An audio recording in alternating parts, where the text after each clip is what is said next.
அவனை பயங்கர நெகட்டிவாலாம் பேசினாங்க முன்னாடி. இல்லை ஹார்ட் அட்டாக் சீனில் அதுக்கு தான் ஹோம்ஒர்க் பண்ணிக்கிட்டு இருக்கேன். யோ செத்துக்கிட்டு போயிட்டுறா என்ன அப்படின்றது அப்படின்ற மாதிரி இருந்தது. நல்ல வேலை ஹார்ட் அட்டாக் சீனு. வேற மாதிரி ஏதாவது ஃபர்ஸ்ட் நைட் சீன் என்ன பண்ணியிருப்பாருன்னு தெரில. ஒரு முக்கியமான கதாபாத்திரம். இந்த 3 கதைகளுக்குமான ஹீரோ அவரை வந்து கூப்பிட போறோம். அவருடைய ஸ்க்ரீன் பிளே ரைட்டிங் ஆகட்டும், அவருடைய பொலிட்டிக்கல் வியூ ஆகட்டும், அவருடைய இந்த ஓப்பன் தாட் ஆகட்டும், சரி பார்த்துக்கலாம் இதை ட்ரை பண்ணலான்ற அந்த தைரியம் ஆகட்டும், அவரை மாதிரியான கான்ஃபிடன்ஸ் வந்து எல்லாருக்குமே வேணும் அப்படின்னு நான் வந்து சொல்லுவேன். ஸோ படம் ரிலீஸ் ஆகி 6 days தான் ஆகுது அப்படின்ற மாதிரி அதை ஜஸ்டிஃபை பண்ணிட்டே இருந்தார் ப்ரொடியூசர். பட் ஜஸ்டிஃபை பண்ணணும்னு அவசியமே இல்லை. It's indeed a success. இன்ஸ்டாலையும் சரி, யூடியூப்லையும் சரி, நம்ம ப்ரெஸ் மத்தியிலையும் சரி பயங்கரமாக வந்து என்ஜாய் பண்ணப்படுது, பயங்கரமாக ஷேர் பண்ணப்படுது. So very very happy to welcome our director Vignesh Karthik.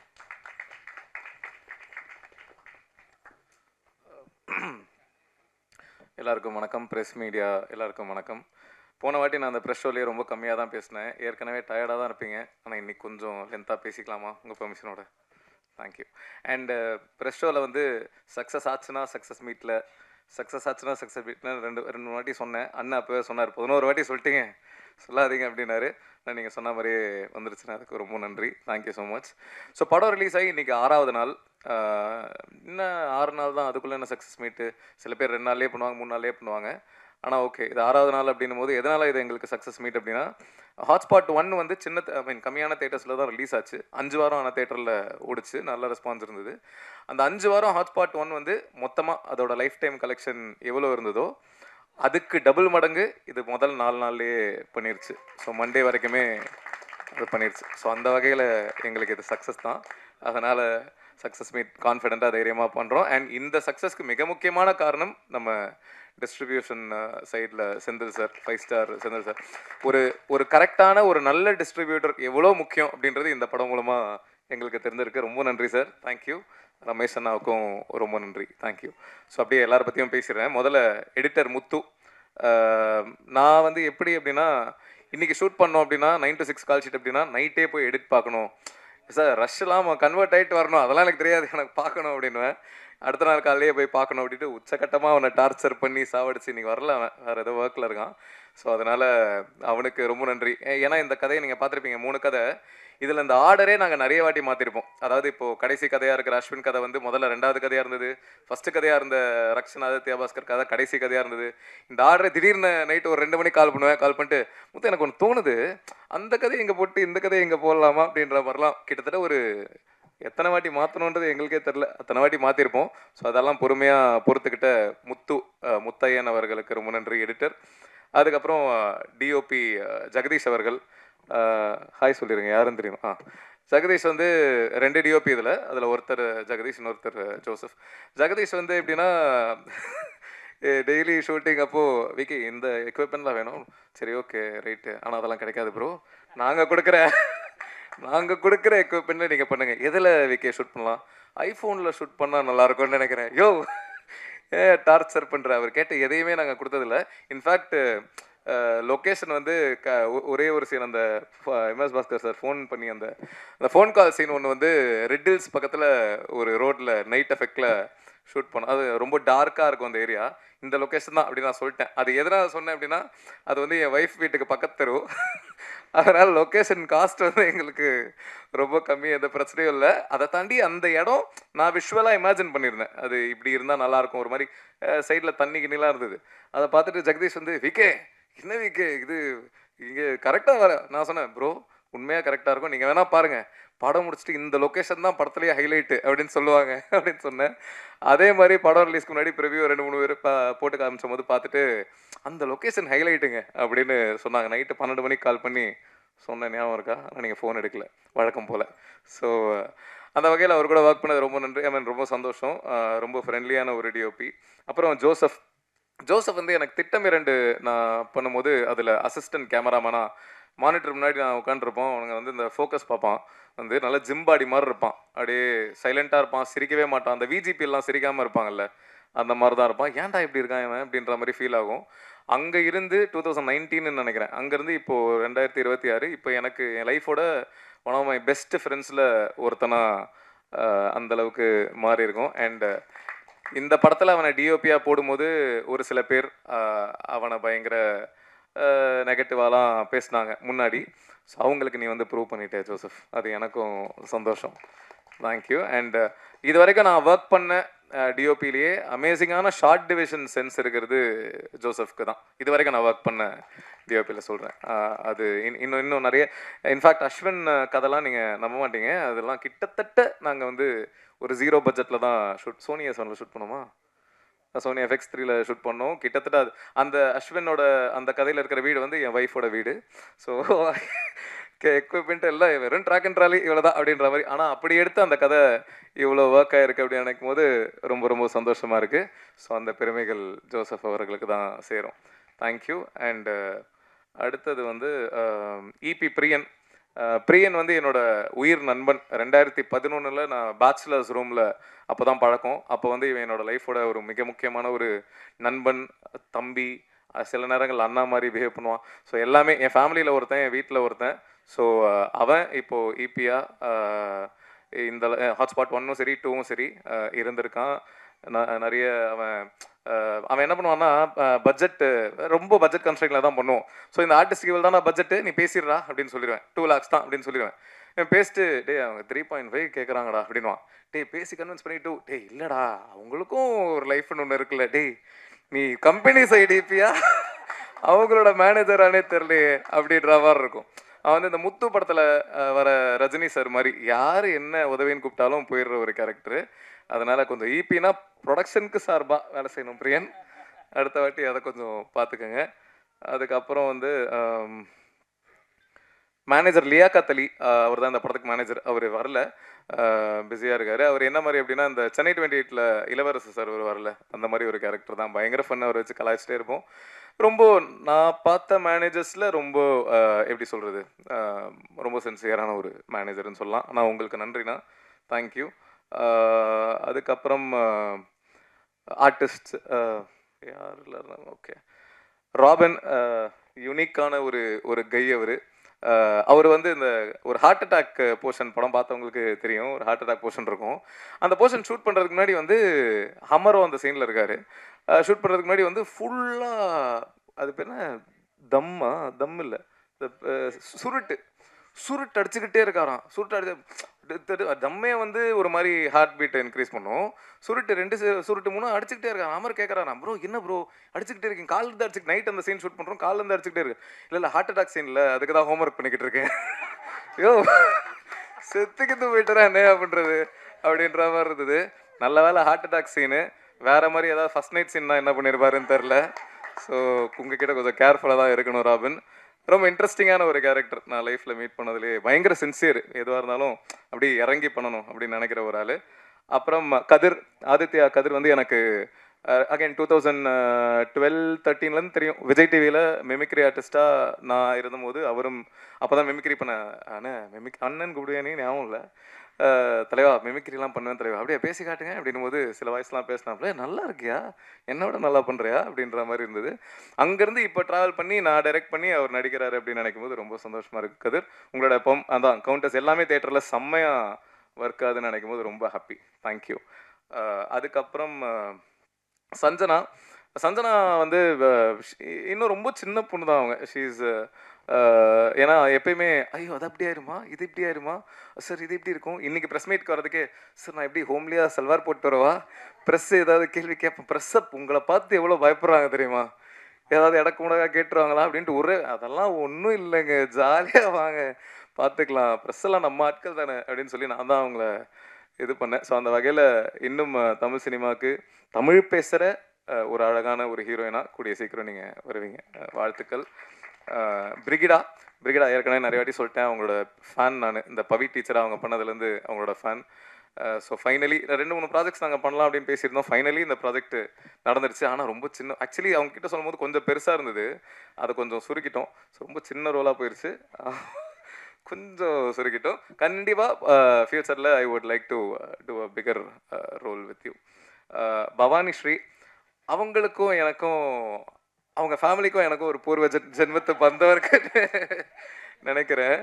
ஏன்னா என்னோட முதல் படம் எத்தனை பேருக்கு தெரியும் தெரில, அந்த படம் ஒரு மிகப்பெரிய டிசாஸ்டர். அதை நான் வந்து அறியா வயசில் பண்ண தெரியாத தப்பு. ஏண்டா தலையில் என்ன வைக்கல அந்த படத்தோட பேர்.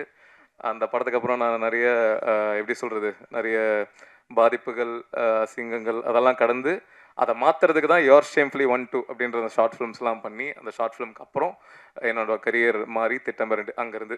ஸோ அந்த படத்தை வந்து அத்திப்பட்டி கிராமம் மாதிரி அழிச்சிடலாம் அந்த அந்த முத படத்தை. ஆனால் அந்த படத்தை ப்ரொடியூஸ் பண்ணது வந்து பவானி ஸ்ரீயோட அம்மா, ஏஆர் ரெஹானா மேம், ஜிவி பிரகாஷோட அம்மா. ஸோ அவங்க தான் ப்ரொடியூஸ் பண்ணாங்க. அப்படி ஒரு டிசாஸ்டர் படம் கொடுத்துட்டு அதுக்கப்புறம் ஜிவி பிரகாஷை வச்சு அடியே படம் பண்ணதே எனக்கு பயங்கர, ஏன்னா இப்படி ஒரு சம்பவத்தை பண்ணிட்டு இப்படி நம்ம இவரை வச்சு டைரக்ட் பண்ணுறோமே அப்படின்ற மாதிரி இருந்தது. அதுவே எனக்கு பயங்கர ஹாப்பியாக இருந்தது.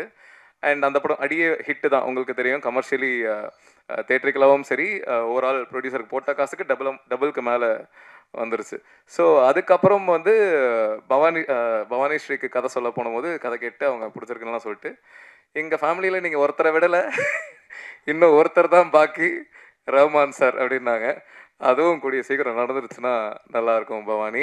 Very very happy working with you. ரொம்ப ஸ்வீட்டான ஒரு பர்சன் அவங்களும். ஆதித்யா பாஸ்கர், அவர் நம்ம கம்பெனி ஆர்டிஸ்ட்டுங்க. ஆனால் நாளைக்கு ஷூட்டிங் வரீங்களா ப்ரோ அப்படின்னா அந்தளவுக்கு ஒரு ரேப்போ, பயங்கர ஸ்வீட்டு. அவரை பற்றி நிறைய பேசிட்டேன். இப்போ ஒல்லி ஆயிட்டாப்புல, ஏதோ படம் கேரக்டருக்காக ஏதோ ஸ்கூல் பையன் மாதிரி ஏதோ ரோல் பண்ணுறாப்புலன்னு நினைக்கிறேன். அதுக்காக பயங்கரமாக ஒல்லி ஆயிட்டாப்புல. ஆனால் இந்த படத்தில் இருக்கும்போது அவர் ஒரு கருப்பா கலையா அழகா அப்படின்ற ஒரு ஃபேஸ் இருக்குல்ல. ஸோ எனக்கு அவர் இன்னும் ஒரு 3-4 இயர்ஸ், அவர் இன்னும் சின்ன பையனாக இருக்கார்ல, ஒரு 3-4 இயர்ஸ்க்கு அப்புறம் ரொம்ப சூப்பரான ஒரு ஹீரோ மெட்டீரியலாக விஷால் சார்லாம் வந்தபோது ஒரு ஜோனில் இருப்பார்ல. ஸோ அந்த மாதிரி ஒரு செம்மையான ஒரு ஹீரோ மெட்டீரியலாக கண்டிப்பாக வர்றதுக்கான எல்லா ஃபீச்சர்ஸும் இருக்குது. ஸோ அதுக்கு வாழ்த்துக்கள். ஹீரோ ஆனதுக்கப்புறம் டேட்டு கொடுங்க, பெரிய ஹீரோ ஆனதுக்கப்புறம் டேட்டு கொடுங்க கண்டிப்பாக. வாழ்க்கை வாயும் இப்படி பேசுகிறவங்கள தான் நம்பக்கூடாது. அடுத்து வந்து ரக்ஷன், அப்படியே காப்பி பேஸ்ட் பண்ணிடலாம். நம்ம ஆதிக்கு என்ன சொல்கிறோமோ அது அப்படியே ரக்ஷன் எக்ஸாக்டாக. ஏன்னா 2 பேரும் கிட்டத்தட்ட ஒரே மாதிரி தான். ரக்ஷன் ஷூட்டிங் ஸ்பாட்டில் வந்து ஒரு போக்கிரி விஜய் சார் மாதிரி தான். என்ன போய் ப்ரோ இந்த மாதிரி பண்ணலாம் ப்ரோ, ஓகே ப்ரோ, சரி ப்ரோ, ஃபுல் டைம் இந்த சவுண்டில் தான் இருப்பார். எப்படி ஒரு மனுஷனால் 24 மணி நேரம் இப்படி இருக்க முடியுதுன்னு எனக்கு தெரில. அந்த வித்தையை எனக்கும் கொஞ்சம் கற்றுக் கொடுத்தீங்கன்னா நல்லாயிருக்கும். ரொம்ப ஜாலி அவரோட ஒர்க் பண்ணதான். அவர் ஷூட்டிங் மாதிரியே இருக்காது, ரொம்ப ஜாலியாக அவங்க பாட்டுக்கு ஃபன் பண்ணிக்கிட்டு இருப்பாங்க. என்னெல்லாம் என்ன கலாய்ச்சாங்கன்னு தெரில, ஃபுல்லாக சிரிச்சுக்கிட்டே தான் இருப்பாங்க. அதுக்கப்புறம் அஸ்வின் அவர்கள், அஸ்வின் அந்த உங்கள் எல்லாருக்கும் தெரிஞ்சிருக்கும் அந்த ஆடியோ லான்ச்சு. அந்த ஆடியோ லான்ச்சில் அவரை திட்டின பல பேரில் நானும் ஒருத்தன். அவரை கண்டபடி திட்டிருக்கேன், எப்படி இப்படி பேசலாம் அப்படிலாம் பயங்கரமாலாம் திட்டிருக்கேன். அதுக்கப்புறம் எங்களுக்கு ஹாட்ஸ்பாட் 1க்கே நாங்கள் அவரை கேட்டோம். அப்போது சில விஷயங்கள்லாம் ஓகே, அது ஆக்சுவலி அந்த ஆடியோ லான்ச்சுக்கு முன்னாடி இப்போ கேட்டோம். அதுக்கப்புறம் தான் அது பண்ண முடியாமல் போயிடுச்சு. அதுக்கப்புறம் அதுக்கப்புறம் தான் அந்த ஆடியோ லான்ச் நடந்தது. அதுக்கப்புறம் தான் திட்டி அந்த ஜோனில் இருந்தோம். அதுக்கப்புறம் 1.5 வருஷம் கிட்ட ஆயிடுச்சு. அப்புறம் இந்த கதை வேற ஒரு கதை பண்ணும்போது சரி இந்த கதைக்கு அஸ்வினை கேட்கலாமா அப்படின்ற மாதிரி இருந்தது. ஆனால் நம்ம இவ்வளோ திட்டிருக்கோமே அவரை எப்படி கேட்குறது, கேட்கலாமா வேணாமா அப்படின்ற தாட்லாம் எங்களுக்குள்ளேயே இருந்தது. சரி பரவாயில்ல, 1.5 வருஷம் ஆயிடுச்சு, 2 வருஷம் ஆயிடுச்சு, பீப்புள் எவால்வ். எல்லாருமே அது தெரியாமல் ஒரு ஃப்ளோவில் ஒரு எந்தூசியாசமில் நானே நிறைய சம்மந்தமே இல்லாமலாம் பேசியிருக்கேன். ஸோ எல்லாருமே பீப்புள் சேஞ்சில். ஸோ அதனால் அவர் அதை கண்டிப்பாக தெரிஞ்சு பண்ணல. அது இட் வாஸ் எப்படி ஒரு ஓவர்வெல்மிங் மூமெண்ட்டில் அவர் அறியாமல் நடந்த ஒரு விஷயம் தான் அப்படின்றது எனக்கு அப்படிதான் இருந்திருக்கும் அப்படின்ற ஒரு புரிதல்ல. சரி ஓகே சும்மா கேட்போம் அப்படின்னு சொல்லிட்டு கால் பண்ணேன். இந்த மாதிரி ஒரு கதை சொல்லணும் அப்படின்னு சொல்லிட்டு சொன்னேன், மீட் பண்ணலாம் அப்படின்னா. அப்போ அவர்கிட்ட சொன்னேன், ப்ரோ உங்களை எப்போ அந்த ஆடியோ லான்ச்சில் எப்படி நிறைய பேர் திட்டினாங்களோ அதில் திட்டினா பல பேரில் நானும் ஒருத்தன். எனக்கும் உங்கள் மேலே பயங்கர கோவம் இருந்தது. நானும் உங்களை கண்டபடி திட்டிலாம் இருக்கேன். இதை நான் உங்ககிட்ட இப்போயே சொல்லிடுறேன். ஏன்னா அதுக்கப்புறம் யாராவது உங்ககிட்ட வந்து இதை சொல்லி அப்படின்னு இருக்கக்கூடாதுன்றதுனால அப்போவே நான் ஃபுல்லாக கிளியராக சொல்லிவிட்டு, ஆனால் இப்போ நீங்கள் அதை புரிஞ்சிருப்பீங்கன்னு நினைக்கிறேன் அப்படின்னு சொல்லி தான் மீட் பண்ணும்போது அதை சொன்னேன். சொல்லிவிட்டு அதுக்கப்புறம் கதை சொன்னேன். கதை சொன்னதுக்கப்புறம் அது பிடிச்சி அது பண்ணுற மாதிரி தான். அதுக்கப்புறம் ஆனால் ஹாட்ஸ்பாட் 2 ஹேப்பன்டு. ஸோ அஸ்வின் அதான் ஏற்கனவே சொல்லிட்டாங்க, நான் காலைல 5:30 மணிக்கு வந்தார்ல, அதுதான் அவர் வந்து உச்சக்கட்ட சின்சியரு, பயங்கர பங்க்சுவல்.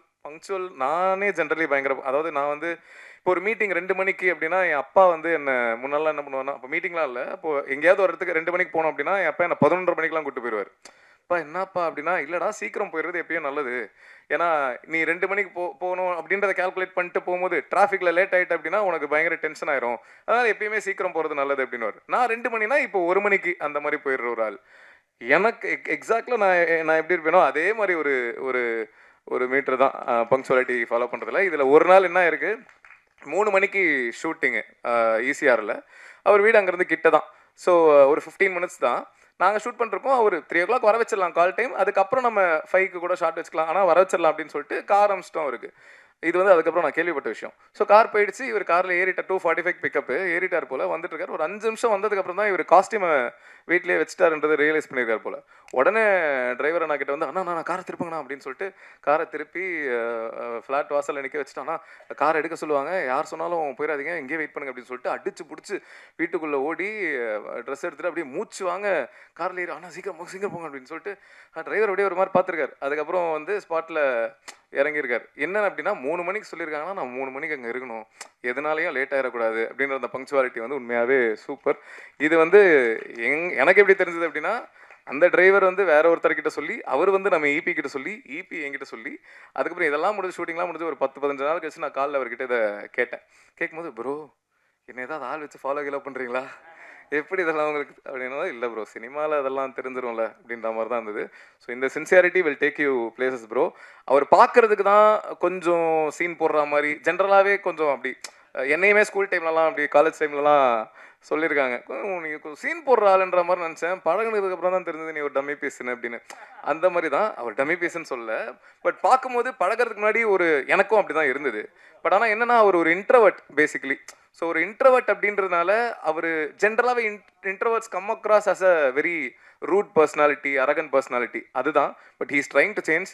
ஸோ கண்டிப்பாக ஃபைனலி அஸ்வின் இஸ் பேக் அப்படின்னு இந்த படம் மூலமாக கான்ஃபிடென்ட்டாக சொல்லிக்கலாம். ஏன்னா அவரோட கதைக்கும் தேட்டரில் பயங்கரமான ரெஸ்பான்ஸு, எல்லாம் பயங்கரமாக என்ஜாய் பண்ணுறாங்க. ஸோ அது ஏன் மூலமாக நடந்திருக்கு அப்படின்னு நினைக்கும் போது எக்ஸ்ட்ரா ஹாப்பினஸ்ஸு. அதுக்கப்புறம் ஓகே, இவ்வளோ பேர் நடிச்சிருந்தாலும் இப்போது சோஷியல் மீடியாவில் ட்ரெண்டிங்காக போயிட்டுருக்கிற 2 stars, Thambi Ramaiah sir, MS Bhaskar sir. அவங்க ஆக்சுவலி அவங்கள பற்றி நிறைய எல்லாருமே பேசிட்டாங்க. நான் என்ன சொல்கிறதுன்னு தெரில. அந்த லெஜண்ட்ஸோட ஒர்க் பண்ணது ரொம்ப ரொம்ப சந்தோஷம். Thank you. And finally coming to producers, Suresh அண்ணா. அவர் எனக்கு பெங்களூரில் 2013-14 பழக்கம். என்னோடய ஃபேமிலி மெம்பர் மாதிரி. அதான் அண்ணா, ப்ரொடியூசரை தாண்டி ஒரு அண்ணா தான். ஸோ அவரு கூட ஒர்க் பண்ணதில் ரொம்ப நன்றி. பெங்களூர் ரொம்ப சந்தோஷம். பெங்களூர் போனால் அப்படியே பெங்களூரே நம்மள் தான் அப்படின்ற மாதிரி பார்த்துப்பாரு. ஒரு வாட்டி போய் பார்த்தீங்கன்னா தெரியும். அந்தளவுக்கு ஒரு ரொம்ப ஸ்வீட்டான, ரொம்ப ஹாஸ்பிட்டபிளான ஒரு பர்சன். அதுக்கப்புறம் அனில் ப்ரோ, அவரும் இந்த படத்தில் ப்ரொடியூசராக, அவர் ஹாட்ஸ்பாட் 1 வந்து தெலுங்கு டப்பிங் ரைட்ஸ் வாங்கி தெலுங்கில் ரிலீஸ் பண்ணியிருந்தார். இப்போ ஹாட்ஸ்பாட் 2ல் ப்ரொடியூசராக வந்திருக்காரு.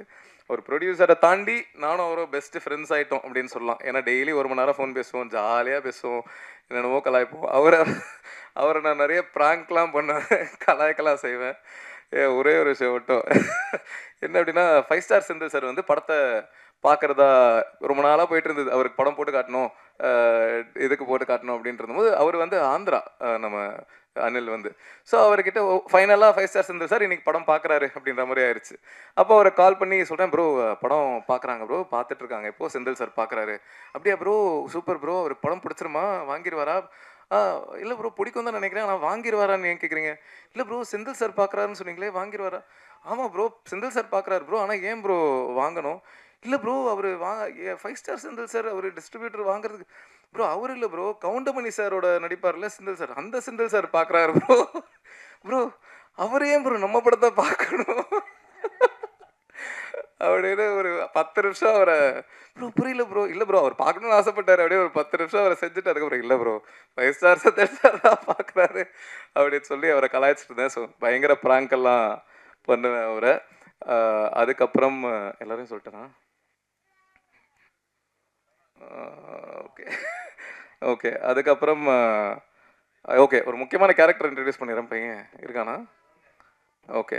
ஹாட்ஸ்பாட்டில் நீங்கள் பார்த்தவங்களுக்கு தெரியும். அதில் இந்த எண்டில் இந்த குட்டி பையனா, இல்லை வரலன்னா விட்டுரு, நதியாழனா நடித்தது, அந்த குட்டி பையனாக நடித்தது என்னோட பையன் தான், நதியாழன்.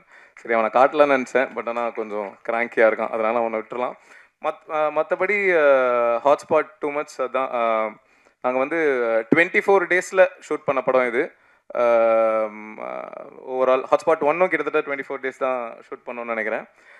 ஸோ 24 டேஸில் ஷூட் பண்ணியிருக்கோம் அண்ட் நல்ல ரெஸ்பான்ஸ் மக்கள் மத்தியில் வந்துட்டுருக்கு. எல்லோரும் பயங்கரமாக என்ஜாய் பண்ணிருக்காங்க அப்படின்னு நினைக்கும் போது ரொம்ப சந்தோஷமாக இருக்குது.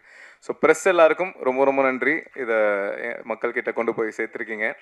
அதுக்கப்புறம் என்னடா ஓகே அதுக்கப்புறம் குறிஞ்சி சார், அவருக்கு கண்டிப்பாக நன்றி சொல்லியே ஆகணும். ஏன்னா என்னோட எல்லா படத்துலையும் நீங்கள் நோட்டீஸ் பண்ணியிருந்தீங்கன்னா தெரிஞ்சிருக்கும், ஃபஸ்ட்டு தேங்க்ஸ் கார்டு வந்து தேங்க்ஸ் டு குறிஞ்சி சார் அப்படின்ட்டு இருக்கும். அவர் யாருன்னா 2013 நான் வந்து என்னோட முதல் ஷார்ட் ஃபிலிம், முதல் கனவேன்னு ஒரு ஷார்ட் ஃபிலிம், நான் எதுவுமே பண்ணல. அப்போது எனக்கு ஜப்பான் போயிருந்தபோது அவர் பழக்கம், அவருக்கு என்ன பிடிக்கும் அப்படின்றதுனால இந்த ஷார்ட் ஃபிலிம் ப்ரொடியூஸ் பண்ணுறது கேட்டபோது எதுவுமே கதை கூட கேட்காம என்னை நம்பி 2 லட்சம் அந்த டைமில் கொடுத்த குறிஞ்சி சாருக்கு ரொம்ப நன்றி. ஏன்னா அவர் அப்போ கொடுக்கல அப்படின்னா இப்போ ஹாட்ஸ்பாட் 2 வரைக்கும் வந்திருக்காது. ஸோ குறிஞ்சி சாருக்கு ரொம்ப நன்றி, ரொம்ப ரொம்ப நன்றி. For ever I will be grateful for that sir. Life ஃபுல்லாக எல்லா படத்துலையும் முதல் தேங்க்ஸ் கார்டு உங்களுக்கு தான் இருக்கும். மற்றபடி என் ஒய்ஃப் வந்திருக்கா, ரொம்ப நன்றி. நதியாளன் இன்ட்ரடியூஸ் பண்ணணுன்னு பட் பரவாயில்ல. யா, ஸோ தேங்க்யூ. மக்களுக்கு சொல்லுங்கள். என் கடைசியாக ஒரே ஒரு விஷயம், ட்விட்டரில் வந்து ஓகே இந்த ஃபஸ்ட்டு கதை, இந்த ஃபேன் வார் வந்து யாரோ ஒருத்தரை 1 ஸ்டாரை 2 ஸ்டாரை நாங்கள் குறிப்பிட்டு சொல்லியிருக்கோம் அப்படின்ற மாதிரி ஒரு டாக் வந்து சோஷியல் மீடியாவில் போயிட்டுருக்கு. அது அப்படி கிடையாது. ஜென்ரலாகவே இந்த ஃபேன் வர்ஷிப் அப்படின்ற ஒரு விஷயத்தை தான் நாங்கள் பேசியிருக்கோம். அதை 2 ஸ்டார்ஸ் மூலமாக சொன்னால் அது நல்லாயிருக்கும், ஈஸியாக புரியுன்றதுக்காக தான் சொல்லியிருக்கோம். அதாவது இந்த ஜென்ரல் ஃபேன் வர்ஷிப்ன்றது, இப்போ தோனி ஃபேன்ஸ் வந்து கோலியை திட்டுறாங்க, கோலி ஃபேன்ஸ் தோனியை திட்டுறாங்க, ஒரு மியூசிக் டைரக்டரோட ஃபேன்ஸ் இன்னொரு மியூசிக் டைரக்டர் திட்டுறாங்க. இது எல்லாத்தையுமே தான் நாங்கள் பேஸ் பண்ணி பேசியிருக்கோமே தவிர 1 ஸ்டாரையோ இல்லை 2 ஸ்டார்ஸையோ குறிப்பிட்டு நாங்கள் சொல்லவே இல்லை. ஸோ அந்த மாதிரி தப்பாக ப்ரொஜெக்ட் ஆகக்கூடாது. அப்படி சில பேர் அதை அப்படி எடுத்துக்கிட்டீங்க அப்படின்னா அது அப்படி கிடையாது அப்படின்றத தெளிவுபடுத்திக்கிறேன். அதுக்கப்புறம் ட்விட்டரில் தம்பிராமையா சாரோட அந்த போர்ஷன்ஸ் பயங்கர வைரலாக போயிட்டுருக்கு. அண்ட் அதுக்கு ஒரு சில பேர் மாற்று கருத்துக்கள் சொல்லிட்டு இருக்காங்க. அது அப்படி சொல்கிறதுக்கான எல்லா உரிமையும் இருக்குது. இப்போ ஒரு படம் வந்து அவங்களுக்கு பிடிச்சிருக்கு அப்படின்றது அவங்களோட கருத்து, பிடிக்கல அப்படின்றது அவங்களோட கருத்து, வர்க்காலன்றது இப்படி சொல்லலாம் அப்படின்றது அவங்களோட கருத்து. அதை நான் ட்ரூவாக ரெஸ்பெக்ட் பண்ணுறேன். ஸோ ஃபெமினிஸ்ட்ஸு நிறைய பேர் வந்து அதுக்கு வேறு சில கருத்துக்கள் இருடா ஃபெமினிஸ்ட்ஸ் ஒரு சில பேர் சரி ஓகே, அவனை இன்ட்ரடியூஸ் இந்த கண்டென்ட் மட்டும் சொல்லிடுறேன். ஸோ ஃபெமினிஸ்ட்ஸ் ஒரு சில பேர் வந்து அதுக்கு ஒரு சில கருத்துக்கள் வந்து சொல்லிட்டு இருக்காங்க. பட் ஆனால் அதான் அது அவங்களோட கருத்தாக இருக்கிறது ஓகே தான். பட் ஆனால் ஒரு சில பேர் வந்து படத்தை ஃபுல்லாக பார்க்காம, பட் ஒரு சில பேர் வந்து அதான் அந்த ஃபெமினிஸ்ட் சரி வாடா ஸோ அந்த குட்டி பையனா படத்தில் நடிச்சது வந்து இவன் தான், நதியாளன். சொல்லுத்தாங்க டாடி, சொல்லுத்தாங்க டாடி, சொல்லுத்தாங்க டாடி, சொல்லுத்தாங்க. இவ்வளோ நேரம் சொல்லிட்டுருந்தியாடா? சரி ஓகே, இவர் தான் நடிச்சிருந்தாரு. ஸோ இவர் இன்ட்ரடியூஸ் பண்ண போதுமா? ஹாப்பியா? ஓகே.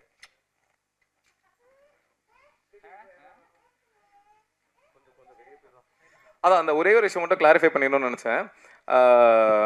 அதான் அந்த தம்பிராமையா சார் கதை அந்த போர்ஷன் மட்டும் ஒரு சில போர்ஷன் மட்டும் கட் ஆகி இன்டர்நெட்டில் வைரலாக போயிட்டுருக்கு. அது ஒரு சில பேர் பிடிச்சிருக்கு, நல்லா இருக்கு அப்படின்னு பேசிட்டுருக்காங்க. ஒரு சில பேருக்கு மாற்று கருத்து இருக்குது. அதை நான் ட்ரூவாக ரெஸ்பெக்ட் பண்ணுறேன். ஏன்னா அதான் கருத்து சொல்கிறதுக்கு எல்லாருக்குமே உரிமை இருக்குது. ஆனால் ஒரு சில பேர் அதான் சில ஃபெமினிஸ்ட்ஸ்க்கு அவங்களோட கருத்து இருக்குது. அகைன் அதையும் நான் ரெஸ்பெக்ட் பண்ணுறேன். ஆனால் ஒரு சில பேர் படத்தை ஃபுல்லாக பார்க்காம வெறுமனே அந்த கட்டை மட்டும், அந்த ஒரு 2 நிமிஷம் கட்டு வீடியோவை மட்டும் பார்த்துட்டு சில சூடோ ஃபெமினிஸ்ட் அப்படின்னாலே இந்த அறவேக்காடான ஃபெமினிஸ்ட்ஸ் அப்படின்னு சொல்லலாம். ஏன்னா அதுக்கு அர்த்தம் அதுதான். ஸோ அவங்க வந்து படத்தை ஃபுல்லாக பார்க்காம வெறும்னா அந்த சின்ன கட்டை மட்டும் பார்த்து மாற்று கருத்துக்கள் சொல்லிட்டு இருக்காங்க. அவங்கக்கிட்ட நான் ஒரே ஒரு விஷயம் தான் சொல்லிக்கிறேன், நீங்கள் படத்தை ஃபுல்லாக பாருங்கள். ஃபுல்லாக பார்த்துட்டு அப்போவும் உங்களுக்கு வந்து படம் அப்போ பிடிச்சிருக்கு, அப்போது இல்லை கரெக்டாக தான் பேசியிருக்கான், கரெக்டாக தான் சொல்லியிருக்கான் அப்படின்னா ஓகே அதை சொல்லுங்கள். அப்படி இல்லை அப்போ பார்த்துட்டு உங்களுக்கு ஒர்க்கால இல்லை தப்பாக தான் சொல்லியிருக்கான் அப்படின்னா அதை நான் ஏற்றுக்கிறேன், படம் கேவலமாக இருக்குது அப்படின்னு கூட சொல்லுங்கள், அதை நான் ஏற்றுக்கிறேன். ஏன்னா அது உங்களுக்கு முழு உரிமை இருக்குது. ஆனால் எப்படி நீ சொல்லுவ அப்படின்னு கேட்கறதுக்கு உங்களுக்கு உரிமை கிடையாது. ஏன்னா எப்படி உங்களுக்கு வந்து என்ன கேள்வி கேட்கறதுக்கு உரிமை இருக்கோ அதே மாதிரி நான் நினைக்கிறத எடுக்கிறதுக்கு ஒரு கிரியேட்டராக எனக்கு உரிமை இருக்குது. ஸோ அதை நான் இங்கே தெளிவாக சொல்லிக்கிறேன். நான் என் மனசாட்சிக்குட்பட்டு எனக்கு தெரிஞ்ச வரைக்கும் நிறைய பேர் கூட டிஸ்கஸ் பண்ணி அதை எவ்வளோ கரெக்டாக எவ்வளோ தப்பாக ஆகாத மாதிரி எவ்வளோ சோஷியல் சோஷியலி ரெஸ்பான்சிபிளாக எடுக்கணும்னு நினச்சி தான் நான் எடுத்திருக்கேன். ஸோ அகைன் முன்னாடி சொன்ன மாதிரி ஸோ ஒரு கிரியேட்டராக எனக்கு அதை நான் நினச்சதை எடுக்கிறதுக்கு எல்லா உரிமையும் இருக்குது அப்படின்றத ஸ்ட்ராங்காக சொல்லிக்கிறேன். So thank you. மற்றபடி மக்கள்கிட்ட கொண்டு போய் சேருங்க, நல்லதே நடக்கும், வெற்றி நிச்சயம். தேங்க்யூ. பிஆர்ஓ வேலு அவருக்கு மறுபடியும் அப்புறம் கொண்டுருவான். பிஆர்ஓ வேலு அவர்களுக்கும் நன்றி, தேங்க்யூ. இவ்வளோ நேரம் பொறுமையாக இருந்த உங்கள் எல்லாருக்கும் ரொம்ப ரொம்ப நன்றி. சாரி மீன் என்னோட டைரக்ஷன் டீம் கிஷோர், ஏழுமலை, மாதவன், பிரபா, கஜஸ்ரீ, தபிதா, வேற அவங்க எல்லாருக்கும் ரொம்ப ரொம்ப நன்றி. ஏன்னா அவங்க தான் எல்லாருமே இப்போ ஸ்டேஜுக்கு கூப்பிடுற அளவுக்கு டைம் உங்களுக்கு பொறுமையும் இருக்காது, அதனால் வேணாம். ரைட். ஸோ அதனால் தேங்க்யூ ஸோ மச், ரொம்ப நன்றி. சொல்லுங்கண்ணா. கண்டிப்பாக வரும்ண்ணா, வெற்றி ஆச்சுன்னா வரும்னு சொன்னேன், இப்போ வெற்றி ஆயிடுச்சு, அதனால 3 கண்டிப்பாக வரும்ண்ணா. Thank you so much. தேங்க்யூ. சொல்லுங்கண்ணா.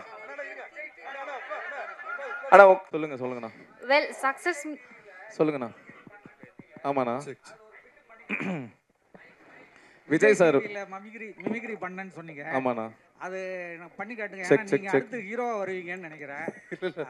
மைக் வால்யூம் கொஞ்சம் இன்க்ரீஸ் பண்ண முடியும்? ஓகே. விஜய் டிவியில் மிமிக்ரி பண்ணி ரொம்ப நாள் ஆச்சு, பட் ஆனால் இப்போ ஞாபகம் வரதை பேசுகிறேன். விஜய் சார் வாய்ஸ் பேசுகிறேன்.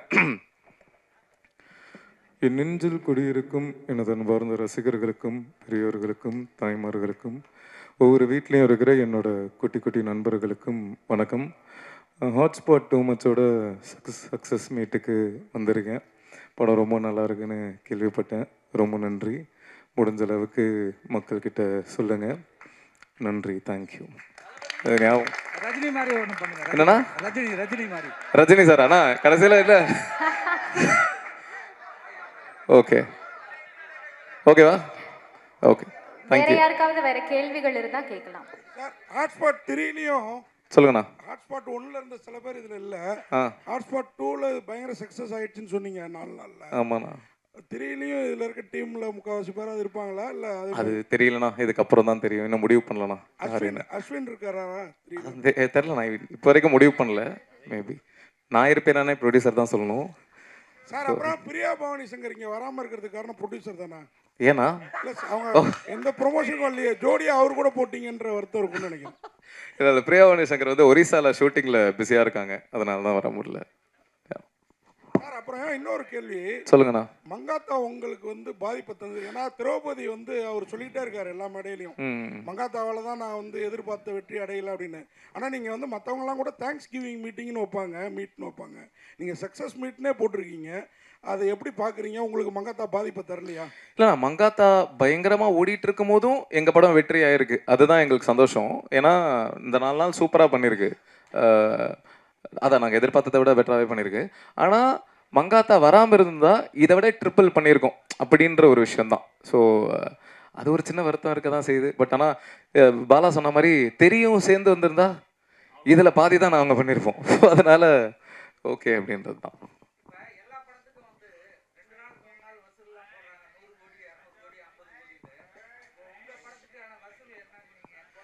வசூல் போடுறது ப்ரொடியூசர் தான் போடணும். அவங்க மேபி இந்த வாரத்தில் போடலாம். 100 கோடிலாம் இல்லைண்ணா, என்னண்ணா அநியாயமா இல்லையா? ஓகேண்ணா, தேங்க்யூண்ணா. Thank you so much. ஒரு பிக்சர் மொமெண்ட் படத்தோட டீமோட சேர்ந்து.